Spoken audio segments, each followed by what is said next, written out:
আমার যেদিন মৃত্যু হবে সেদিনও দেখা যাবে সংসারের অনেক কাজ বাকি রয়ে গেছে বাকি। হয় চেয়ারের ফায়া ভাঙ্গা, জানালার চিৎকারি ভাঙ্গা, হ্যাঁ সোফাটার মধ্যে বার্নিশ করলে বালা ছিল, ফ্রিজের তলে দিয়া পানি ভরে,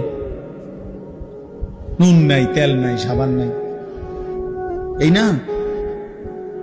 তাহলে স্বার্থপর এই দুনিয়া শেষ করা যায়। দুনিয়ার প্রয়োজন শেষ হয় না বন্ধু। এই বিদেশ প্রবাসী, আহা কি পরিমাণ মায়া লাগে। 12 ঘন্টা ডিউটি করে আবার আরো 6 ঘন্টা আরেক কোম্পানির স্যার কি করে 18 ঘন্টা, কেউ কেউ আর থাকে 6 ঘন্টা। এই 6 ঘন্টার মধ্যে বিশ্রাম কখন? নিজের জামাগুলা নিজে ধোয়, নিজের রান্নাটা নিজে করে।